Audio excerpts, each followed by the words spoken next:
Quand j'ai épousé Théo il y a 3 ans, je savais que ma vie ne tournait pas seulement une nouvelle page avec lui. Je devenais aussi la belle-mère de son fils, Mathis, alors âgé de 16 ans. Un âge suspendu entre l'enfance et l'âge adulte, mais chez lui, on sentait comme une ombre persistante.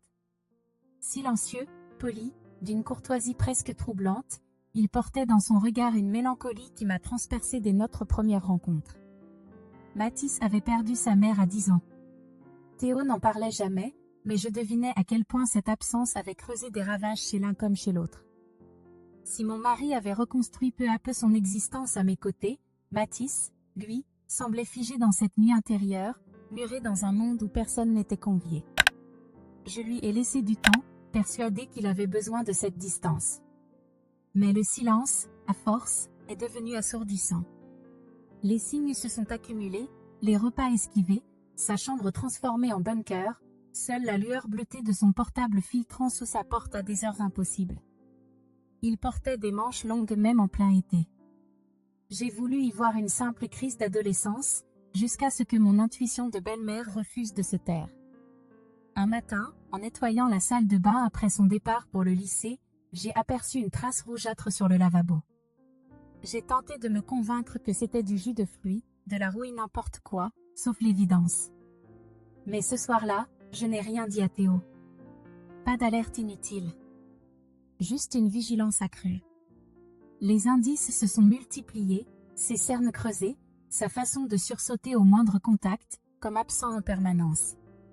Le voir errer dans la maison, spectre transparent, me brisait le cœur. Alors, j'ai agi. D'abord discrètement, des mots glissés devant sa porte, passe une belle journée, ses plats d'enfance préparés sans savoir s'il les aimait encore.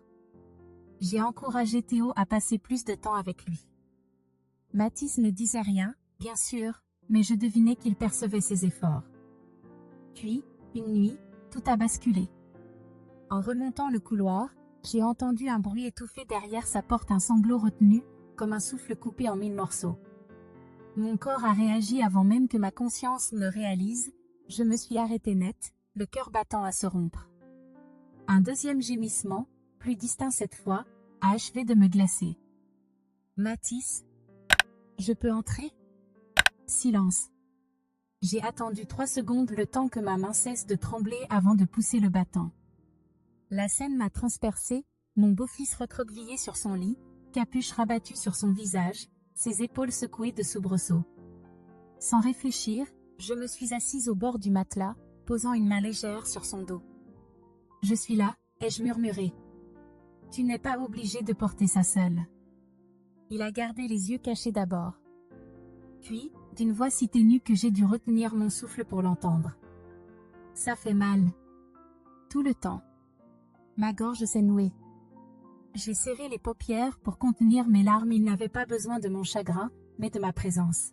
« Tu veux en parler ? » Je sais pas ce qui cloche chez moi, a-t-il craqué, les mots se brisant comme du verre. J'ai l'impression de couler. Et personne ne le voit. Moi, je le vois. La réponse a fusé, viscérale.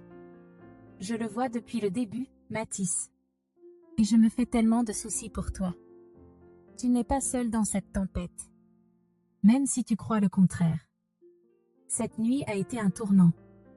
Il ne s'est pas confié d'emblée, bien sûr, mais il m'a laissé veiller près de lui jusqu'à ce que son souffle s'apaise. Les jours suivants, des fissures sont apparues dans sa carapace. J'en ai parlé à Théo. Et si on lui proposait de voir un spécialiste ? Mon mari a résisté, non par orgueil, mais par culpabilité. J'aurais dû le protéger après le départ de Marion, marmonnait-il. J'ai pris ses mains dans les miennes. L'aider, c'est justement la meilleure façon de le protéger. Il a fini par acquiescer. Nous avons trouvé une thérapeute spécialisée dans le deuil adolescent. Les premières séances ont été arides, Mathis y allait en traînant les pieds, muré dans son mutisme. Pourtant, grain après grain, la parole s'est libérée. À la maison, j'ai tissé une toile de petits rituels, dîner ensemble le mercredi, une promenade au parc quand il faisait beau, un film choisi à tour de rôle. Certains jours, il replongeait dans sa coquille, certains soirs, j'entendais encore ses pleurs étouffés. Mais désormais, Il savait qu'une main tendue l'attendait au bord du gouffre. Les mois ont passé. Les progrès étaient lents, fragiles, mais bien réels. Il s'asseyait à table sans qu'on doive l'appeler, racontait à Théo ses cours ou ses difficultés avec les autres élèves. Un soir, il a même évoqué le vide laissé par sa mère, cette sensation d'être un fantôme, depuis sa disparition. Puis est venu l'après-midi où il s'est approché de moi, un dossier scolaire à la main. C'est une rédaction. Sur une personne qui compte pour moi. Son regard fuyait le mien. J'ai attendu d'être seule pour lire ces pages trempées de larmes. Les siennes? Les miennes? Il y décrivait son sentiment d'invisibilité, le poids, comme une montagne sur la poitrine, et ce moment où une lumière avait percé la nuit, elle a regardé là où personne ne voyait. Dans sa rédaction, Mathis parlait de mes petits mots glissés sous sa porte, de ma présence discrète mais constante. Il décrivait ces moments où je frappais à sa chambre et attendais, sans insister, sans forcer les portes de son intimité. Juste là. Disponible. Comme une encre dans la tempête. Ces pages étaient les plus belles que j'ai jamais lues. Chaque mot était une cicatrice transformée en poème. Aujourd'hui, Mathis va mieux. Pas de miracle, bien sûr. Les blessures de l'âme ne se referment pas en un claquement de doigts. Mais il renaît, pas à pas. Il a trouvé un petit boulot à la librairie du quartier. Il s'est inscrit à un atelier d'écriture au lycée, c'est lui qui me l'a annoncé, un soir, en rougissant. Et la semaine dernière, pour la première fois depuis des années, il a ramené un ami à la maison. Je les ai entendus rire dans sa chambre. Un rire clair, sans ombre. Théo et moi avons échangé un regard par-dessus la table de la cuisine. Pas besoin de mots, dans ses yeux à lui aussi, je lisais cette gratitude immense, ce soulagement de voir la lumière filtrer à nouveau entre nos murs. Je n'ai jamais cherché à prendre la place de sa mère. Marion restera à jamais sa constellation, son étoile polaire. Mais j'ai voulu être, à ma manière, une lanterne dans la nuit. Lui prouver que même aux heures les plus noires, quelqu'un veillait. Je ne pouvais pas absorber sa souffrance, personne ne le peut.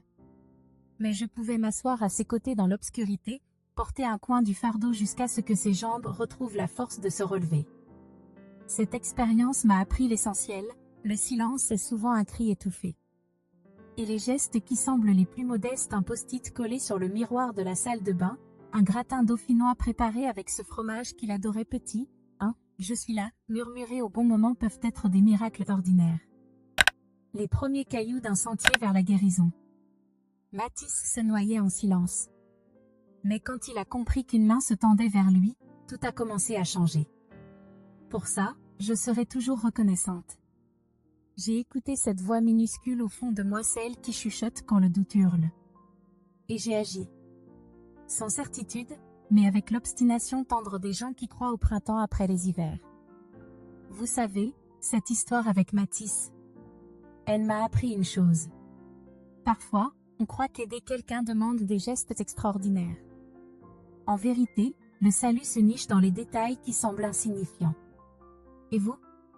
Vous avez repéré un proche qui s'éteint à petit feu? Un ado dans votre entourage qui porte des manches longues en plein août? Un collègue dont les « ça va » sonnent faux depuis des semaines? Ne laissez pas le silence faire le travail à votre place. Osez franchir la porte. Littéralement ou métaphoriquement. Je suis là, à l'heure du café. Un SMS sans attente de réponse. Un dessert partagé devant une série. Soyez cette encre. Même vacillante. Laissez traîner un livre sur la résilience. Proposez une balade sans objectif. Offrez le cadeau ultime, votre patience. Brisez le tabou. Sans forcer les confidences. Tu as le droit de ne pas aller bien. Je tiens à toi, même dans tes tempêtes. On peut en parler, ou pas. Je reste. Votre mission si vous l'acceptez. Likez si cette histoire vous a parlé. Commentez, si vous avez déjà été celle qui veille. Partagez à quelqu'un qui a besoin d'entendre ça. Parce que personne ne devrait traverser l'enfer en se croyant invisible. Et si vous êtes vous-même en train de couler, frappez à ma porte. Je laisserai la lumière allumée.